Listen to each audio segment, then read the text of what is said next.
പരിക്കുകളുള്ള പല പ്ലേയേഴ്സിൻ്റെ അവസ്ഥാന്തരങ്ങൾ ഞാൻ കണ്ടിരിക്കുന്നു. പക്ഷേ ഇത്രയും ഭയാനകമായ വെർഷൻ ഇതാദ്യ. ഇല്ല, എനിക്കെൻ്റെ പഴയ ഫോമിലെത്താൻ, വേൾഡ് കപ്പ് കളിക്കാൻ എനിക്കിനിയും ദിവസങ്ങളുണ്ട്. അനുഭവജ്ഞാനം കൊണ്ടും പിന്നെ തന്നോടുള്ള വാത്സല്യം കൊണ്ട് പറയുക, ഈ പരിക്കുകൾക്ക് പ്രതിവിധിയില്ല. It's incurable. എൻ്റെ ശരീരത്തിലെ ഓരോ അവയവങ്ങളും അടുത്തറിഞ്ഞിട്ടുള്ളവരാണ് നിങ്ങൾ. പക്ഷേ എനിക്കിവിടെ നിങ്ങളെയൊക്കെ നിഷേധിച്ചേ പറ്റൂ. എൻ്റെ പരിക്കുകളെയൊക്കെ എനിക്ക് നിഷേധിച്ചേ പറ്റൂ. ഒരു ഫുട്ബോൾ പ്ലെയറും സഞ്ചരിച്ചിട്ടില്ലാത്ത വഴികളിലൂടെയൊക്കെ ഞാൻ സഞ്ചരിച്ചെന്നിരിക്കും, ഒരു ഭ്രാന്തനെ പോലെ. എൻ്റെ നാട്ടുകാർക്ക് വേണ്ടി, ആ സ്വർണ്ണ കിരീടത്തിന് വേണ്ടി. I'm going to break all the conventional concepts of doctors. കൊള്ളാം മോനെ, നിന്നെ ഞാൻ നിരുത്സാഹപ്പെടുത്തുന്നില്ല. എനിക്ക് പരിപൂർണ്ണ വിശ്വാസമായി. ശ്രമിച്ചോളൂ. പക്ഷെ എന്താണ് മാർഗം? ഒരുപാട് പരിക്കുകളുള്ള ബോഡിയാണ് എൻ്റേത്. അതിനെ പിടിച്ചു കിട്ടാൻ തിരുമേനിയുടെ ഡോക്ടറിൻ്റെ ചില ഉപകരണങ്ങൾ എനിക്ക് വേണ്ടി വരും. ബാൻഡേജ്, പെയിൻ കില്ലർ, അങ്ങനെ ചിലത്. താൻ ധൈര്യമായിട്ട് മുമ്പോട്ട് പോയിക്കോളൂ, കൂടെ ഞങ്ങളുണ്ട്. വളരെ അപകടം പിടിച്ചൊരു ഘട്ടത്തിൽ നിന്നാണ് എനിക്ക് തുടങ്ങേണ്ടത്. എതിർക്കരുത്.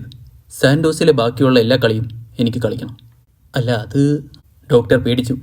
എനിക്കറിയാം, എൻ്റെ ബോഡി ഇതൊന്നും താങ്ങിയെന്ന് വരില്ല. പരിക്കുകൾ കൂടിയേക്കാം. പക്ഷെ ഞാൻ തീരുമാനിച്ചു കഴിഞ്ഞു, എനിക്ക് കളിച്ചേ പറ്റൂ. ഈ കളികൾ ഞാൻ അതിജീവിച്ചാൽ പ്രതീക്ഷയുടെ ഒരു നേർത്ത വഴി എനിക്ക് തുറന്നു കിട്ടും. അതിലൂടെ എനിക്ക് പോവാം. ഡോക്ടർ എനിക്ക് വേണ്ടി പ്രാർത്ഥിക്കണം, എന്നെ അനുഗ്രഹിക്കണം.